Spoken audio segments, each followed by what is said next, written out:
tu as ton oral du bac qui arrive, tu ne sais pas comment tu vas préparer. Ou bien BPC, là, tu es en classe de 3e, tu veux préparer ton oral du BPC, tu ne sais pas comment faire. Regarde cette vidéo jusqu'à la fin, je te montre comment faire. Dans ce livre, Anglais Oral Zéro Panique, je te montre comment faire. Et il n'est pas cher. Contacte-moi seulement et je te donne le prix en commentaire. D'accord? Je te montre 5 exercices qu'il faut faire. 5 exercices qu'il faut faire pour pouvoir se préparer et être sûr de cartonner et réussir à avoir au moins 14 à l'oral du bac ou du BEPC. C'est bon? Et tu peux même appliquer cette méthode pour un entretien d'embauche et ça va marcher. Ces 5 exercices se trouvent à la partie 5, plan d'action réussi à tous les coups du livre, au chapitre 2, entraînement intensif, exercice pratique pour progresser rapidement. Sans plus tarder, commençons. Exercice 1, monologue minité. Monologue minité, c'est quoi? Au fait, tu prends un sujet au hasard, par exemple le sport, et tu commences à donner ton avis sur le sport en Côte d'Ivoire. Exercice 1. Et en le faisant, tu crées ce qu'on appelle self-confidence. Tu crées la confiance en toi. Et puis, tu ne connais pas quelque chose, tu commences à chercher. Si tu es bloqué, tu commences à chercher de nouveaux mots pour pouvoir te préparer au cas où le sujet est sur le sport en Côte d'Ivoire. Exercice numéro 2. La réponse en 60 secondes. Commence à te préparer en 60 secondes pour donner ton avis sur un sujet. C'est bon? Voilà. Exercice 3, le shadowing. Le shadowing, c'est quoi?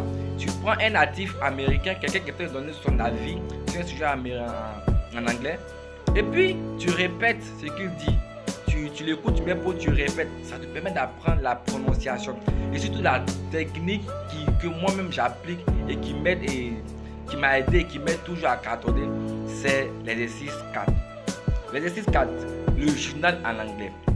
Raconte ce qui s'est passé au cours de la journée.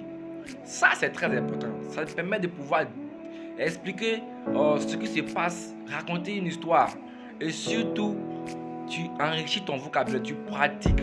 Et le dernier exercice, ça ne pas manquer. La simulation devient un miroir. Moi, si tu vas dans ma bio, si tu vois même ma première vidéo que j'ai intégrée, tu vas voir ce que je faisais pour pouvoir me préparer pour cartonner. C'était la simulation devant un miroir, mais ce n'était pas un miroir, c'était devant vous, si tu toques ici. Sur mon compte Coach Achat officiel, vous allez voir les vidéos qui sont en bas. Vous allez voir que je faisais des vidéos comme ça pour parler en anglais. Et ça, tu dois le faire. Parler devant un miroir. Même si tu fais des fautes, arrivé un moment, j'ai commencé à le faire avec Gemini. L'IA qui me permettait de pouvoir vérifier mon niveau en anglais et échanger en anglais. Applique ces 5 exercices et tu es sûr et certain que tu vas réussir à ton entretien d'embauche ou bien à ton test oral au BPC ou au bac. C'était Coach Assoir de mon coach pro. Never ever stop learning. So far so good, so never stop learning. See you on another time for another video. Take care guys. Tu passes ton oral d'anglais bientôt et la panique commence déjà? Ceci est pour toi. Prends ta chaise et écoute. Nous avons un livre pour toi. Anglais oral Zéro Panique. Le guide qui va transformer ton stress en confiance pour seulement 5000 francs. Dans ce livre, tu vas apprendre à parler avec assurance devant ton examinateur, maîtriser les phrases indispensables, appliquer des techniques anti-panique, éviter les erreurs fatales, convaincre un recruteur ou un jury. Alors qu'est-ce que tu attends?